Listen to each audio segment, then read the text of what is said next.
بسم اللہ الرحمن الرحیم۔ السلام علیکم ورحمۃ اللہ وبرکاتہ۔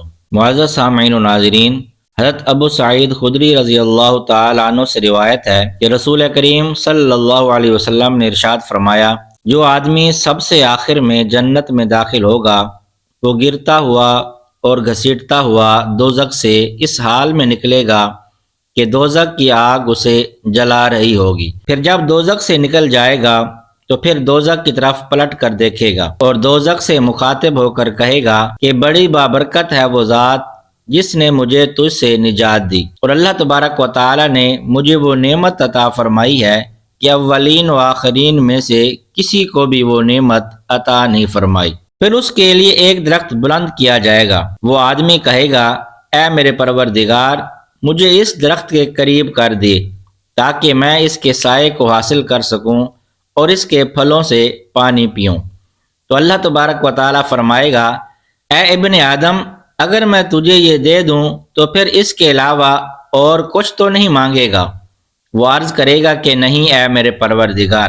اللہ تبارک و تعالیٰ اس سے اس کے علاوہ اور نہ مانگنے کا معاہدہ فرمائے گا، اور اللہ تبارک و تعالیٰ اس کا عذر قبول فرمائے گا، کیونکہ وہ جنت کی ایسی ایسی نعمتیں دیکھ چکا ہوگا کہ جس پر اسے صبر نہ ہوگا۔ اللہ تبارک و تعالیٰ اسے اس درخت کے قریب کر دے گا، وہ اس کے سائے میں آرام کرے گا اور اس کے پھلوں کے پانی سے پیاس بجھائے گا۔ پھر اس کے لیے ایک اور درخت ظاہر کیا جائے گا جو پہلے درخت سے کہیں زیادہ خوبصورت ہوگا۔ وہ آدمی عرض کرے گا کہ اے میرے پروردگار، مجھے اس درخت کے قریب فرما دے تاکہ میں اس کا سایہ حاصل کر سکوں اور اس کا پانی پیوں، اور اس کے بعد میں اور کوئی سوال نہیں کروں گا۔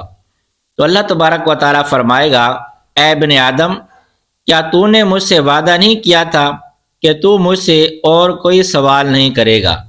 اور اب اگر تجھے اس درخت کے قریب پہنچا دیا تو پھر تو اور سوال کرے گا۔ اللہ تبارک و تعالیٰ پھر اس سے اس بات کا وعدہ لے گا کہ وہ اور کوئی سوال نہیں کرے گا، تاہم اللہ تبارک و تعالیٰ کے علم میں وہ معذور ہوگا، کیونکہ وہ ایسی ایسی نعمتیں دیکھے گا کہ جس پر وہ صبر نہ کر سکے گا۔ پھر اللہ تبارک و تعالیٰ اس کو درخت کے قریب کر دے گا، وہ اس کے سائے میں آرام کرے گا اور اس کا پانی پیے گا۔ پھر اسے جنت کے دروازے پر ایک اور درخت دکھایا جائے گا جو پہلے دونوں درختوں سے زیادہ خوبصورت ہوگا۔ وہ آدمی کہے گا کہ اے میرے پروردگار، مجھے اس درخت کے قریب فرما دے تاکہ میں اس کے سائے میں آرام کروں اور پھر اس کا پانی پیوں، اور اس کے علاوہ کوئی اور سوال نہیں کروں گا۔ پھر اللہ تبارک و تعالیٰ اس آدمی سے فرمائے گا، اے ابن آدم، کیا تو نے مجھ سے یہ وعدہ نہیں کیا تھا کہ تو اس کے بعد اور کوئی سوال نہیں کرے گا؟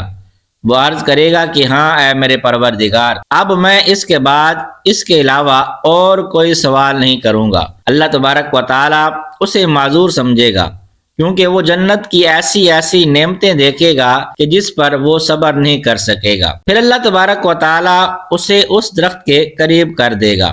جب وہ اس درخت کے قریب پہنچے گا تو جنت والوں کی آوازیں سنے گا، تو وہ پھر عرض کرے گا، اے میرے رب، مجھے اس میں داخل کر دے۔ تو اللہ تبارک و تعالیٰ فرمائے گا، اے ابن آدم، تیرے سوال کو کون سی چیز روک سکتی ہے؟ کیا تو اس پر راضی ہے کہ تجھے دنیا اور دنیا کے برابر دے دیا جائے؟ وہ کہے گا، اے میرے رب، تو مجھ سے مذاق کرتا ہے۔ یہ حدیث بیان کر کے حضرت عبداللہ رضی اللہ تعالی عنہ ہنس پڑے اور لوگوں سے فرمایا کہ تم مجھ سے کیوں نہیں پوچھتے کہ میں کیوں ہنسا؟ لوگوں نے کہا کہ آپ کس وجہ سے ہنسے؟ تو آپ نے فرمایا کہ رسول کریم صلی اللہ علیہ وسلم اسی طرح ہنسے تھے۔ فرمایا کہ اللہ تبارک و تعالیٰ کے ہنسنے کی وجہ سے جب وہ آدمی کہے گا کہ آپ رب العالمین ہونے کے باوجود مجھ سے مذاق فرما رہے ہیں، تو اللہ تبارک و تعالیٰ فرمائے گا کہ میں تجھ سے مذاق نہیں کرتا، مگر جو چاہوں کرنے پر قادر ہوں۔